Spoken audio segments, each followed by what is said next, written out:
Hi, I'm Scott Gebele, and this is my presentation on weather forecasting. What is weather forecasting, you may ask? Weather forecasting is the application of science and technology to predict the state of the atmosphere for a given location. Next, I'm going to give you a brief history of weather forecasting. In 340 BC, Aristotle's book Meteorologica was the first book to have detailed descriptions of weather patterns.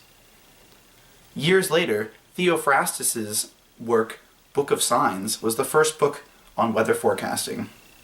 Jump ahead to 1835. The electric telegraph is invented, and along with it, the ability for weather reports to be sent across a country almost instantly. In 1861, the first daily weather forecasts are published in the Times. The first public radio forecast was in 1925, and the first televised forecast was in 1936, broadcasted by the British Broadcasting Corporation. And in 1982, the Weather Channel is founded, which is the first broadcasting station to use computerized weather maps behind the meteorologists on screen. Next, I'm going to discuss some of the tools and methods used to forecast weather. The first is persistence, which is defined as using today's weather conditions to predict tomorrow's weather conditions. The next is looking at the sky, which allows us to observe sky cover and reach predictions about future weather. Nowcasting is a 6-hour forecast that is able to forecast individual showers, thunderstorms, and other small features that a computer could not provide. In order to create these nowcasts, humans must look at forecast models. Forecast models are often used in groups to make predictions about weather. Even though the model's accuracy is increasing, humans are still required to interpret the data. Next, I'm going to discuss one of the single most important instruments to a meteorologist, which is the barometer. A barometer is a scientific instrument used to measure atmospheric pressure. By observing atmospheric pressure changes and tendencies, short-term weather changes can be predicted. And I will show you how to make your own barometer in just a little bit. Next, I'm going to discuss special forecasting, which is the use of weather forecasting for very specific purposes. Air traffic must be able to forecast fog, low cloud cover, hurricanes, thunderstorms, or any other potentially dangerous weather conditions that could affect the landing or taking off of planes. And farmers must know what weather is coming in order to protect crops and cattle, as well as plan out their daily work schedule. Many commercial companies, such as grocery stores, department stores, and other retail locations, use weather forecasting in order to decide what to and what not to stock.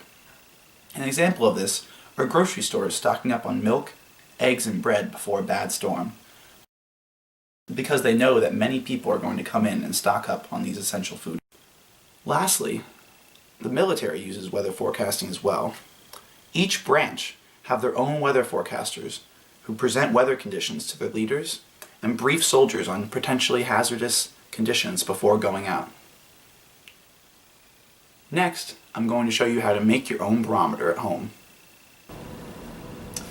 Welcome to another episode of Science with Scott. Today, I'm going to teach you how to make your own barometer. All you need is a mason jar, a rubber band, a toothpick, a straw, probably from McDonald's, tape, and some sort of glue. I think super glue would work best. Oh, and last but not least, either a piece of balloon or a rubber glove. So, all you have to do to create your own barometer is take the rubber, put it over the top, make sure it's stretched tight.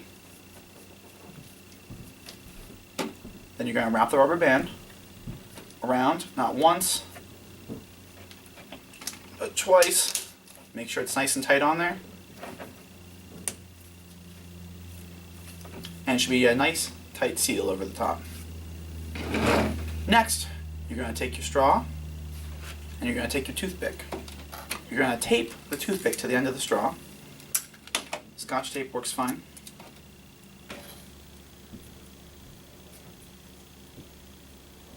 like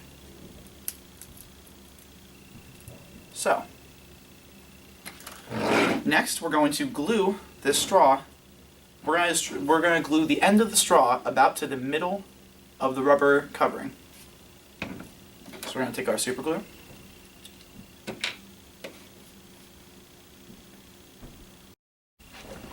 After allowing your super glue sufficient time to dry, your barometer should look like this.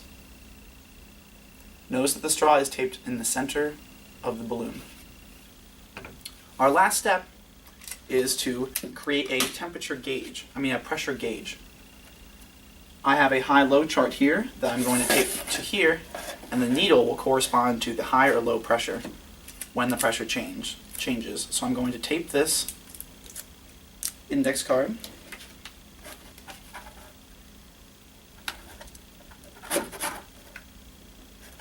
right here, and now you have your barometer.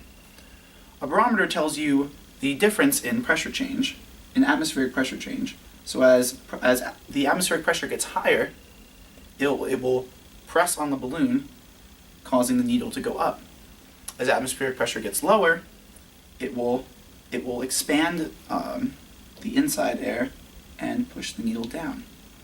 High atmospheric pressure means that you will have higher highs and lower low temperatures. And low atmospheric pressure is a sign that a storm is coming. And here you have it. You can have your own homemade barometer. Thanks for coming to Scott's Science Show. Emporium. Emporium. Have a great week.